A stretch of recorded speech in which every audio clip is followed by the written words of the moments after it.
O Oceano Índico. Ele é uma das 3 grandes depressões oceânicas, juntamente com o Pacífico e o Atlântico. Ele fica localizado entre a África, a Ásia, e a Oceania e a Antártida. 20,8% de suas águas são compostas pelo Mar da Arábia, o Golfo de Bengala e o Mar Vermelho. A profundidade média desse oceano é de 4.233 metros, e tendo a fossa de Java com 7.450 metros, que é o seu ponto mais profundo.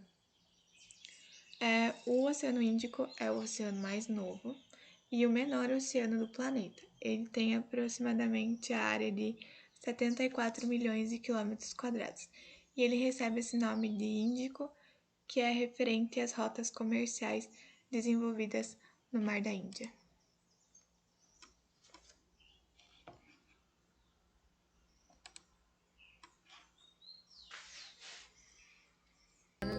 O Índico possui uma área com cerca de 73 milhões de quilômetros quadrados e por isso é o terceiro maior oceano do planeta. É circundado de forma não contínua pela Oceania e Ásia a leste, pela Ásia ao norte e pela África a oeste. Assim como o Atlântico, o Índico também surgiu da separação do continente Gondwana. O Oceano Índico, em algumas localidades, é também chamado o Mar das Índias, em referência às Índias Orientais, onde os antigos navegantes partiram em busca de especiarias e outros produtos. Antes da expansão colonial europeia, o Índico era a principal rota comercial marítima do planeta. E esse foi o vídeo de hoje. Agora um pouco sobre o clima do Oceano Índico. Os climas predominantes no Oceano Índico são o tropical e o temperado. O clima temperado são regiões que na época mais quente ultrapassa os 10 graus Celsius e na época mais fria está entre -3 e 18 graus Celsius. O clima tropical já são as regiões que têm a mesma temperatura o ano inteiro. Eles não possuem a estação do inverno. Geralmente essa temperatura é superior a 18 graus Celsius. No Índico ocorre o clima de monções. Por isso, na estação do inverno, um vento seco sopra dos continentes para o oceano, e já durante o verão ocorre o inverso, que é com o movimento da massa de ar indo das águas do oceano para o continente, carregando grande quantidade de vapor da água e provocando uma forte precipitação. As águas do Oceano Índico são de extrema importância para a pesca, navegação, o turismo e o transporte de pessoas e das mais variadas mercadorias, inclusive o petróleo, que, como a gente vai ver logo na frente, ele causa grande poluição no oceano. Na sua porção austral, as águas são bem mais frias por conta da proximidade com a Antártica. Nesse oceano se desenvolve uma intensa vida marinha, devido à temperatura mais aquecida de suas águas, que é acima dos 20 graus Celsius. Essas águas possibilitam a formação de recifes de coral. Portanto, no Índico, existem diversas ilhas de origem coralinas.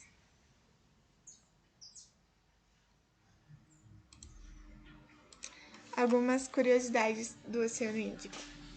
Ele se situa numa zona de convergência entre placas tectônicas, o que deixa a região propícia para a ocorrência de diversos eventos, como os tsunamis. O Oceano Índico ele possui uma enorme biodiversidade. No entanto, vem apresentando diversos problemas ambientais nas últimas décadas, pela poluição nas suas águas, causadas principalmente pelo derramamento de petróleo e de produtos químicos, que às vezes os barcos estão passando, acabam derrubando, acham que não vão dar nada, mas, ao longo dessa década, foi o que mais poluiu o Oceano Índico em si.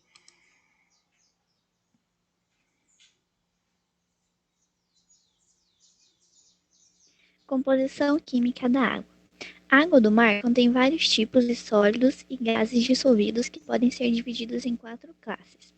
Os conservativos, que ocorrem em concentração elevada, os nutrientes, responsáveis pelo crescimento dos vegetais e alimento também para alguns organismos. Elementos traço ocorrem em concentrações bem menores que os conservativos e os nutrientes, e os gases dissolvidos. Entre as 4 classes, os elementos conservativos ocorrem em mais abundância, mas as 4 classes são igualmente importantes na vida marinha. Salinidade. Nessa imagem, a gente vê que 1 kg de água do mar é igual a contém 35 gramas de sais dissolvidos. E é por isso que 96,5% da água do mar é água pura e 3,5% são sais dissolvidos. A água do mar é um solvente e quando um sal se dissolve na água, ele se quebra em íons, os cátions e ânions.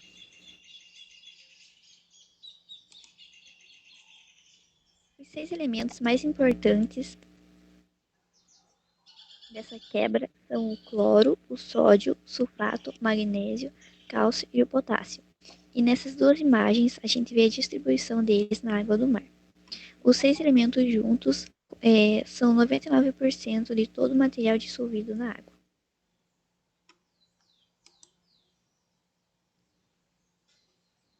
A salinidade na água do mar varia de 34 a 37, mas existem várias variáveis, como por exemplo, as regiões costeiras, o desaguamento da água doce, formação e derretimento de geleiras e a precipitação, como da água da chuva, por exemplo. A distribuição horizontal varia conforme a latitude. Ela é menor na região do Equador devido à precipitação fluvial e menor evaporação comparada às regiões tropicais. A distribuição vertical da salinidade. Em latitudes baixas, a salinidade é mais alta na superfície e em latitudes mais altas a salinidade é menor na superfície devido ao degelo da água doce que permanece na superfície.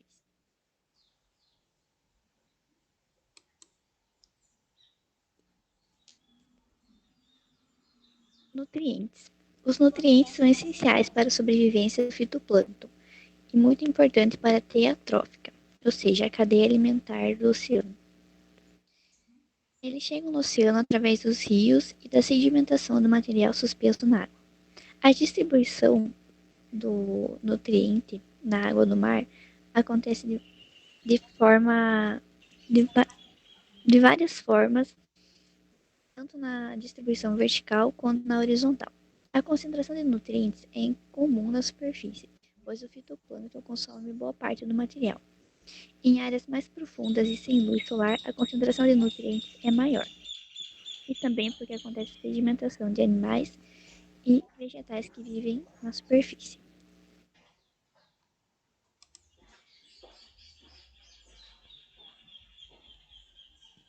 Elementos traços encontrados em quantidades menores que os nutrientes e os conservativos. A maioria dos elementos traços são metais como manganês, ferro, cobre, níquel, cobalto e zinco. Eles chegam ao oceano por fontes como aporte fluvial, aporte atmosférico e principalmente fontes hidrotermais.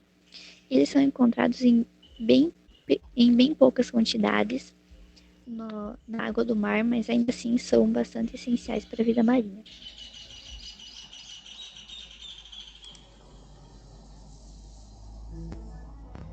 Os gases dissolvidos. Gases como nitrogênio, oxigênio, argônio e gás carbônico são abundantes no oceano, mas em proporções variadas. A salinidade não inclui os gases dissolvidos na solução. O nitrogênio é o mais abundante dos gases dissolvidos na água, encontrado em grandes concentrações onde há precipitação fluvial. O oxigênio é encontrado no oceano a partir de 2 fatores.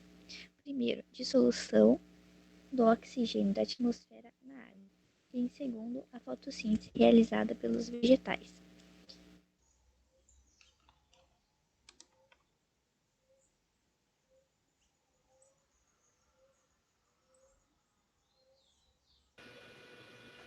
Plástico nos oceanos.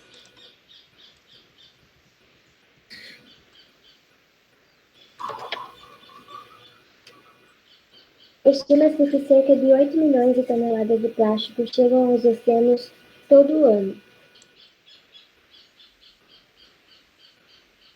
Além de serem ingeridos pelos animais, os plásticos também inibem as trocas gasosas entre o sedimento e a coluna da água, devido ao acúmulo dele, muitas vezes chegando até a hipóxia do ambiente, que é a diminuição do oxigênio.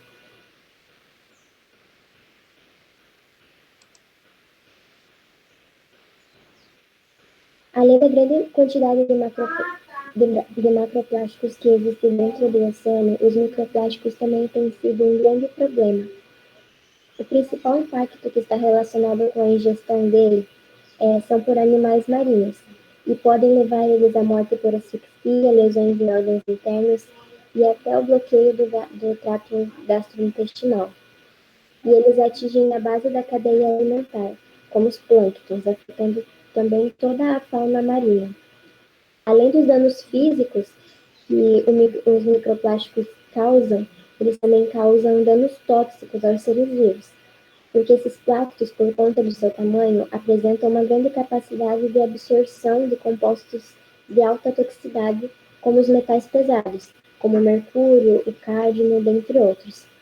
Como no ambiente marinho existem hidrocarbonetos e metais pesados, os microplásticos causam efeitos tóxicos às células dos seres vivos marinhos, que ingerem essas micropartículas.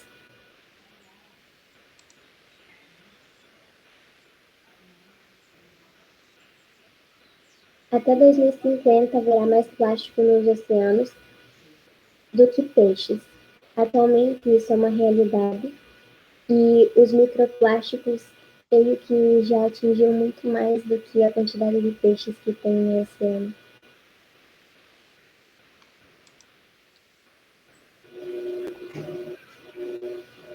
Ilha de Cocos, a ilha do plástico no Índico.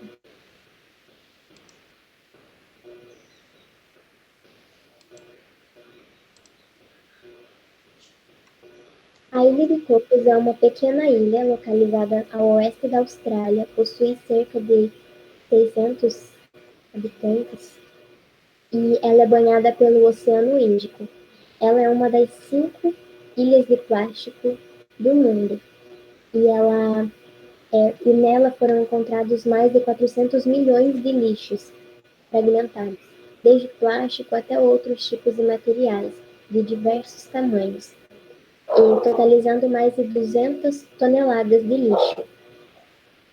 A sua grande quantidade de registro de resíduos plásticos, além de prejudicarem a vida marinha, também afetam a vida humana, devido aos seus componentes.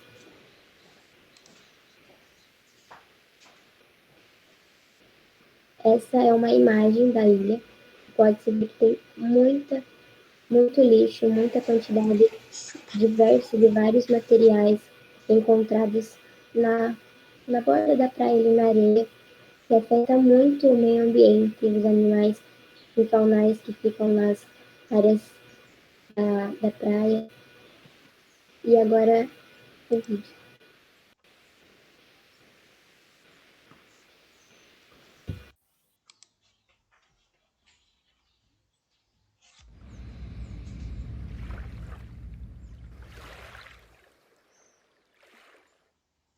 Cocos is literally drowning in plastic, which is really sad considering how incredibly remote these islands are. The nearest city, Exmouth is very small, is more than 1,000 kilometers away.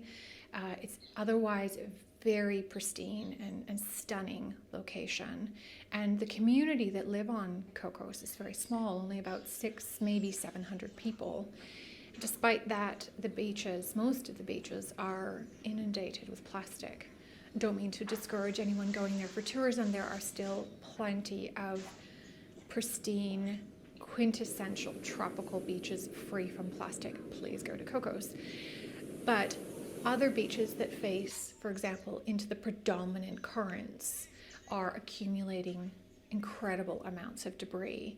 And this is obviously a real problem, but also an opportunity for research. And so our estimates of how much debris is actually present on the Cocos-Keeling Islands is in excess of 414 million pieces of plastic debris, largely comprised of single-use, everyday consumer items.